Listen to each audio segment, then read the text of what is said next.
Ça ne vous aura pas échappé, si vous avez bien écouté les infos, vous savez qu'ils se sont enfin serré la main, ils se sont serré la main. On parle de Vladimir Poutine, bien sûr, et de Kim Jong-un. Et donc, hier, le leader coréen est arrivé en Russie, le leader nord-coréen, bien sûr, pour y rencontrer Vladimir Poutine à Vladivostok. Alors, quels sont les enjeux de cette rencontre et quel est l'historique entre les deux pays? Ce sont deux sujets auxquels Gérard Vespierre a répondu. Il est géopolitologue et créateur du site Le Monde Décrypté, et il a répondu tout cela à votre micro, mon cher Blaise. Gérard Vespierre, bonjour. Bonjour à vous. Vous êtes géopolitologue, créateur du site Le Monde Décrypté. Kim Jong-un est arrivé aujourd'hui en Russie pour rencontrer le président russe Vladimir Poutine. Le dirigeant nord-coréen était parti dimanche soir de Pyongyang. Il a fait le voyage en train. Alors pour commencer, Gérard Vespierre, il est important de rappeler les liens historiques entre ces deux pays, n'est-ce pas ? Oui, tout à fait. Il remonte à la Deuxième Guerre mondiale, au plus exactement à la fin de la Deuxième Guerre mondiale, quand la Corée, qui avait été envahie par l'armée japonaise, a dû être désarmée. Donc, États-Unis et URSS de l'époque se sont mis d'accord finalement pour se partager le travail du désarmement, d'où le partage du pays et la mainmise.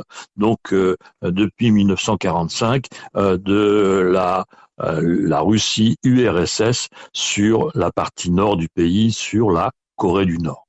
Avec cette explication, peut-on penser que la Corée du Nord aurait du mal ou n'existerait carrément pas sans la Russie et de surcroît la Chine ? Écoutez, je suis effectivement tout à fait enclin à penser cela, et si je le pense, c'est que en termes de données, de quoi disposons-nous ? Nous savons que la Chine est le premier fournisseur de la Corée du Nord. Nous savons que la Chine est le premier client de la Corée du Nord. Nous savons que la Russie utilise une main-d'œuvre nord-coréenne très importante, 50, 80 000, 100 000 travailleurs nord-coréens qui sont donc payés à des salaires réduits et qui sont payés collectivement à un organisme, bien sûr, se situant en Corée du Nord. Donc, voyez-vous, les fils entre les trois pays sont vraiment très très tendus, et donc la Corée du Nord est vraiment effectivement d'un point de vue frontalier et économique cernée et entre les mains de ces deux puissances. Venons-en maintenant à la visite, à la rencontre entre les deux hommes d'État. Qu'attendre de cette visite, Gérard Vespierre ?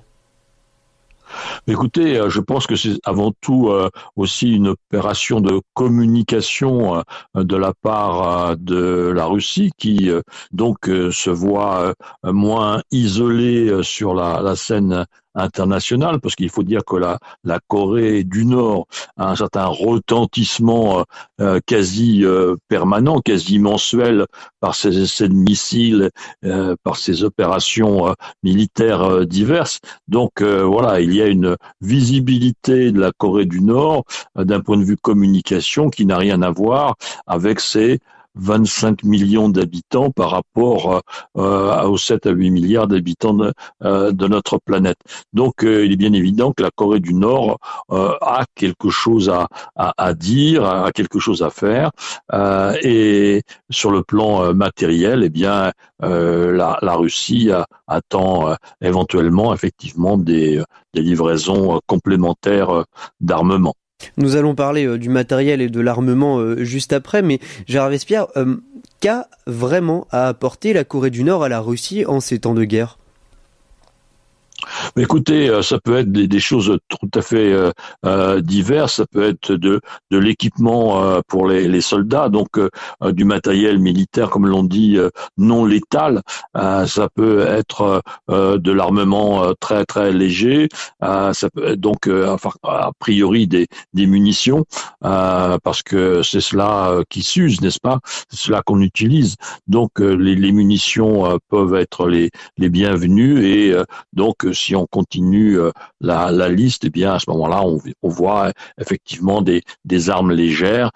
Surtout, je ne vois pas des armes lourdes venant d'aussi loin. Il faut aussi que ça soit facile à expédier et facile à transporter. Ce matériel dont on parle, avec ce matériel, la Russie est-elle vraiment capable de reprendre la main sur cette guerre avec ce matériel nord-coréen ? Je ne crois pas. Je crois que c'est une aide complémentaire, c'est une aide en termes d'approvisionnement, de disponibilité, mais ça ne change rien sur le plan qualitatif et quantitatif sur le front, n'est-ce pas? Ça ne va pas changer le nombre de chars, ça ne va pas changer le nombre de soldats russes. Donc cela donne éventuellement, si c'était mis en place, parce que les États-Unis vont certainement et d'autres puissances surveiller ces mouvements de transport. Donc si cela était mis en place, ça n'aurait pas de conséquences directes et significatives sur le front.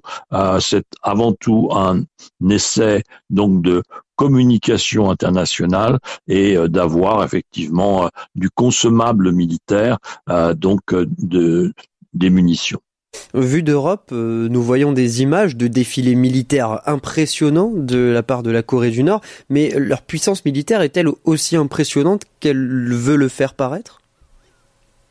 Mais écoutez, ces missiles effectivement existent. Ils sont le fruit d'investissements très consistants de la part de la Corée du Nord, mais il ne faut pas sous-estimer l'apport aussi bien russe et chinois dans l'histoire de la constitution de cet arsenal nord-coréen, car il est important pour aussi bien l'URSS en son temps, la Russie maintenant, que la Chine également, que la Corée ne se réunifie pas sous donc l'initiative de la Corée du Sud, et que ce pays, s'il doit rester et divisé, eh bien il le soit avec un Nord qui ne puisse pas être envahi. Donc la seule solution de son non-invasion, eh bien constitue ou nécessite, plus exactement, que la Corée du Nord dispose d'un arsenal nucléaire. Donc voilà le schéma, si vous voulez, géostratégique. Pas de réunification, surtout pas à l'initiative du Sud.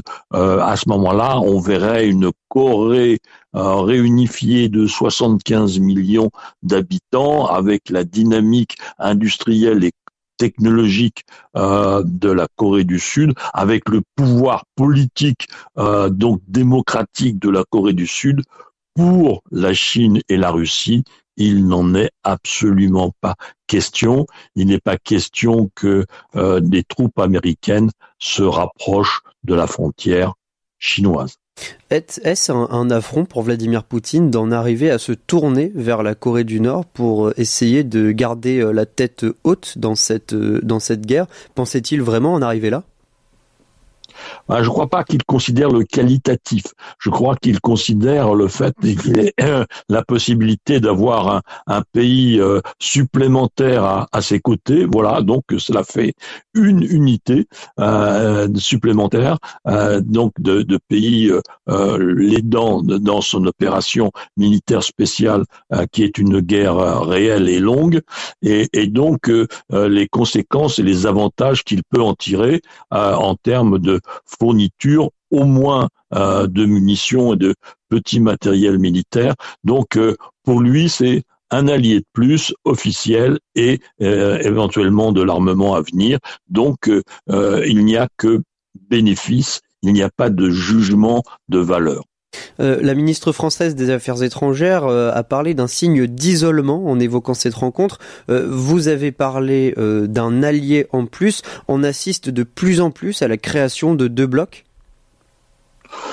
Deux blocs, ce sont des éléments de circonstance, n'est-ce pas ? Et la géopolitique mondiale s'oriente de plus en plus vers des stratégies de court terme évolutives. Si on regarde du côté de la Turquie, n'est-ce pas, qui a évolué considérablement de 2015 à 2020 dans ses options géopolitiques et qui depuis l'élection d'Erdogan évolue à nouveau, voyez-vous, vis-à-vis de la Russie, vis-à-vis des États-Unis. Donc il y a beaucoup de mobilité géopolitique au niveau planétaire.